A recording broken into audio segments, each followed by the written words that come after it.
saya Ulia Rahmadani. Saya di sini akan menjelaskan materi tentang dasar-dasar BK. Baik, saya di sini akan menjelaskan pengertian bimbingan dan konseling. Apa sih bimbingan dan konseling itu?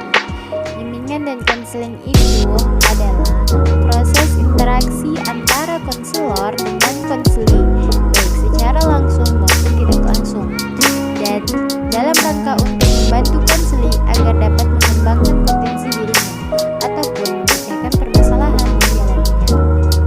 Bimbingan dan konseling juga dapat didefinisikan sebagai upaya sistematis, objektif, logis, dan berkelanjutan, serta program yang dilakukan oleh konselor untuk memfasilitasi perkembangan konseli untuk mencapai kemandirian dalam kehidupannya.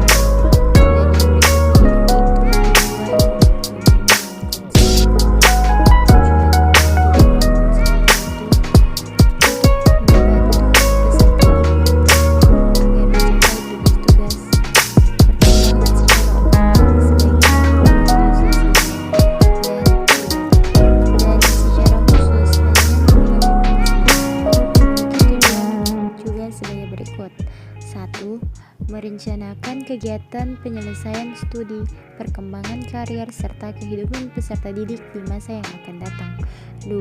Mengembangkan seluruh potensi dan kekuatan yang dimiliki oleh peserta didik seoptimal mungkin.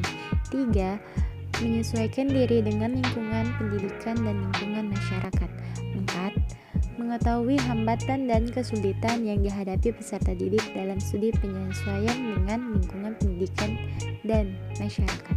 Dan dalam bimbingan konseling juga mempunyai fungsi sebagai pemberi layanan ke peserta didik agar masing-masing peserta didik dapat berkembang secara optimal hingga menjadi pribadi yang utuh dan mandiri.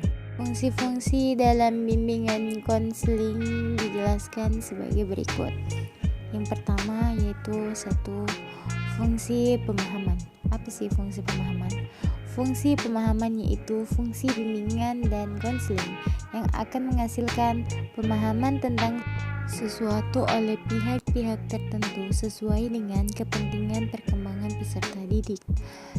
Dan yang kedua yaitu fungsi pencegahan. Fungsi pencegahan yaitu fungsi bimbingan dan konseling yang akan menghasilkan tercegahnya atau terhindarnya peserta didik dari berbagai permasalahan yang mungkin timbul yang akan dapat mengganggu, menghambat, ataupun menimbulkan kesulitan, kerugian-kerugian tertentu dalam proses perkembangan. Dan yang ketiga yaitu fungsi pengentasan. Melalui fungsi pengentasan ini, pelayanan bimbingan dan konseling akan menghasilkan terentaskannya atau teratasinya berbagai permasalahan yang dialami oleh peserta didik. Pelayanan bimbingan dan konseling berusaha membantu memecahkan masalah-masalah yang dihadapi oleh peserta didik, baik dalam sifatnya, jenisnya, maupun bentuk. Dan yang keempat yaitu fungsi pemeliharaan dan pengembangan.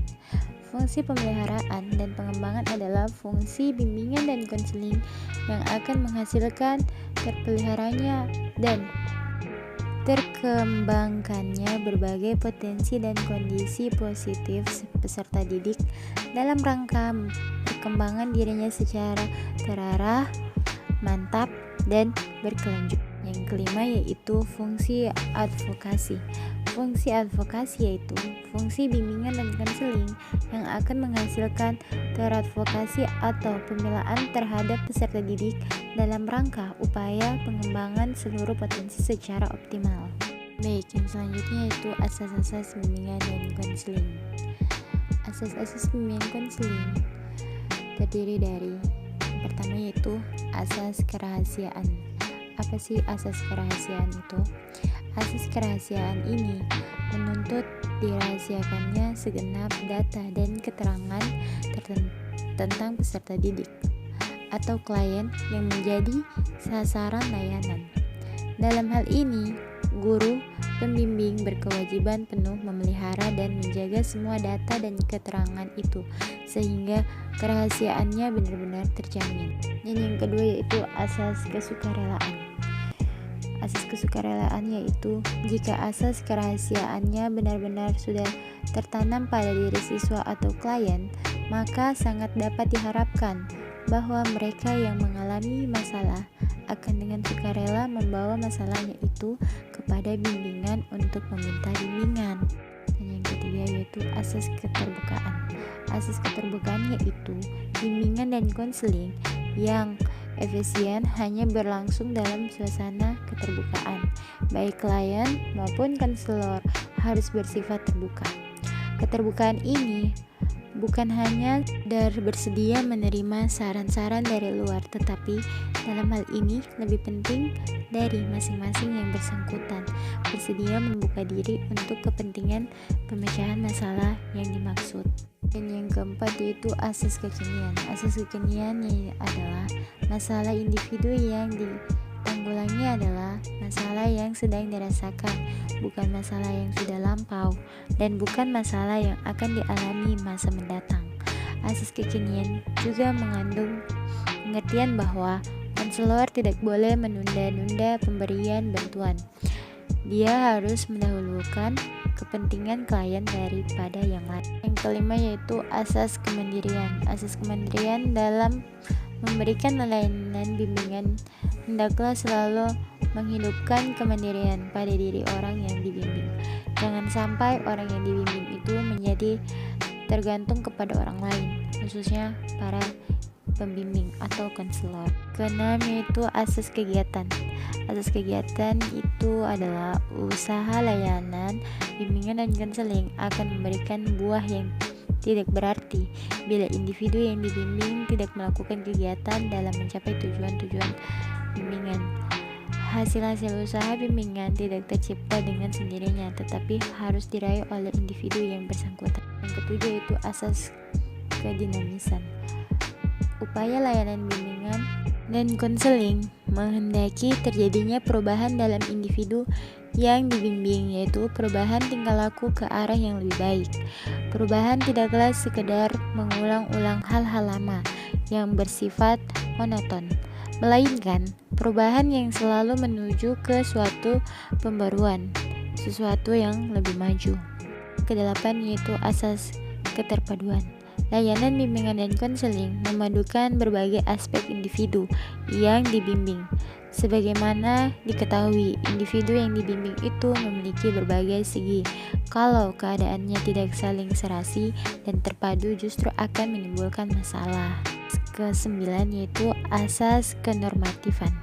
Asas kenormatifan yaitu usaha bimbingan dan konseling tidak boleh bertentangan dengan norma-norma yang berlaku, baik ditinjau dari norma agama, norma adat, norma hukum, atau negara, norma ilmu, ataupun kebiasaan sehari-hari. Asas kenormatifan ini diterapkan terhadap isi maupun proses penyelenggaraan bimbingan dan konseling. Asas ke-10 yaitu asas keahlian. Usaha layanan bimbingan dan konseling secara teratur, sistematik, dan dengan mempergunakan teknik serta alat yang memadai. Untuk itu, para konselor perlu mendapatkan latihan secukupnya, sehingga dengan itu akan dapat dicapai keberhasilan usaha pemberian layanan. Asas yang ke-11 yaitu asas ahli tangan.